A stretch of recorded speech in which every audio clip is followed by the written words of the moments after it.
The blessed hope, living in readiness for the rapture. Text: 1 Thessalonians 4 verses 16 to 17. Titus 2 verses 11 to 13. Beloved, we live in a world that grows darker by the day, nations in turmoil, hearts filled with fear, and truth often traded for lies. Yet, amid all these uncertainties, there remains a radiant promise that shines brighter than the morning sun, the promise of the rapture, the sudden catching away of believers to meet the Lord in the air. The rapture is not a myth or a distant dream. It is a divine reality anchored in the words of Jesus himself. It is the next great event on God's prophetic calendar. For the child of God, it is not something to fear, but something to long for, the blessed hope and the glorious appearing of our great God and Savior, Jesus Christ. Titus 2 verse 13. Join us as we digest and break down these teachings. 1. What is the rapture? The word rapture comes from the Latin rapturo, which translates the Greek word harpazo, meaning to seize suddenly, to snatch away, or to take by force. In 1 Thessalonians 4 verse 17, Paul wrote, "Then we who are alive and remain shall be caught up together with them in the clouds to meet the Lord in the air." This is the moment when Christ descends from heaven, not to the earth, but into the air, and calls his church home. The dead in Christ will rise first, and those who are alive will be transformed instantly. Mortality will give way to immortality. Corruption will yield to glory. It will be a day when time meets eternity. No warning, no delay, only the sound of the trumpet and the voice of the archangel announcing, "The bridegroom has come." 2. Why is the rapture necessary? The rapture fulfills several divine purposes. To unite Christ with his bride, the church. Jesus said, "I go to prepare a place for you. I will come again and receive you to myself." John 14 verse 3. The rapture is that long-awaited reunion between the bridegroom and his bride, the church he purchased with his blood, to rescue believers from the coming wrath. Scripture declares, "For God did not appoint us to wrath, but to obtain salvation through our Lord Jesus Christ." 1 Thessalonians 5 verse 9. The church will be taken before the full outpouring of God's judgment upon the rebellious world. Reward faithfulness and usher believers into glory.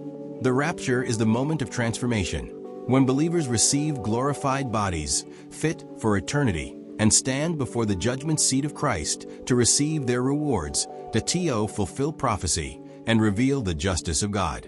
Every promise God has made must be fulfilled, and the rapture sets in motion the final stages of human history, leading to Christ's millennial reign. 3. The mystery and suddenness of the rapture. Paul called the rapture a mystery, something once hidden, but now revealed. 1 Corinthians 15 verse 51. It will happen in a moment, in the twinkling of an eye. No human calendar can predict it. No prophet can set its date. Jesus himself declared, "Of that day and hour no one knows, not even the angels of heaven, but my Father only." Matthew 24 verse 36. This truth should not lead us to speculation, but to expectation. The early church lived in constant readiness, greeting one another with the word Maranatha, meaning, "The Lord is coming." They lived each day as though it could be their last day on earth, and their first day in heaven. 4. What is expected from believers? Understanding the rapture is not just about knowing prophecy. It's about shaping how we live daily. The knowledge of Christ's return should not make us fearful or idle, but faithful and watchful, alive in holiness. 1 John 3 verses 2 to 3 says, "When he appears, we shall be like him, for we shall see him as he is. And everyone who has this hope in him purifies himself, just as he is pure." Holiness is not perfectionism. It is separation unto God. If Jesus could return at any moment, then our lives must reflect readiness, not compromise, not double living. Every decision, every word, every desire should be weighed in the light of his coming. Live in service. The parable of the talents, Matthew 25 verses 14 to 30, reminds us that when the master returns, he will ask, "What have you done with what I gave you?" Beloved, every gift, every opportunity, and every assignment from God is a trust. We are not saved to sit, we are saved to serve. The rapture should ignite a fire in us to work for the kingdom while time remains. C. Live in love and unity. Jesus said, "By this all will know that you are my disciples, if you have love for one another." John 13 verse 35. The coming of Christ should draw the body of Christ closer together, not tear it apart. There is no room for bitterness, envy, or division in a heart preparing for heaven.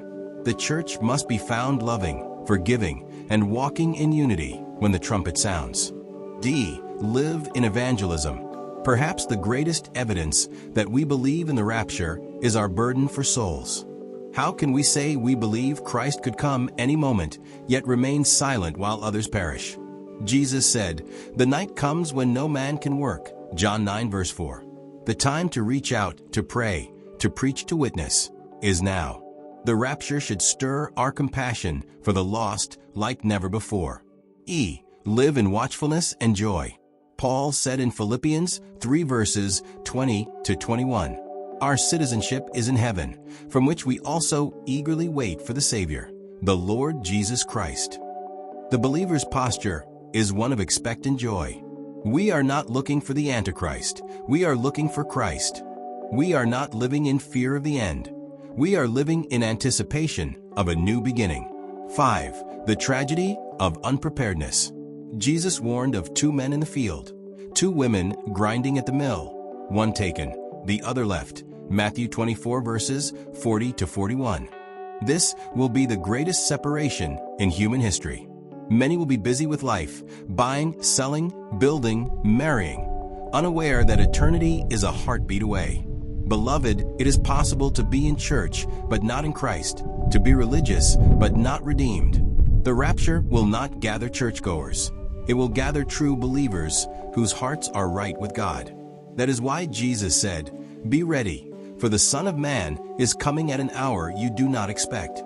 Matthew 24 verse 44. 6. Living with the right knowledge.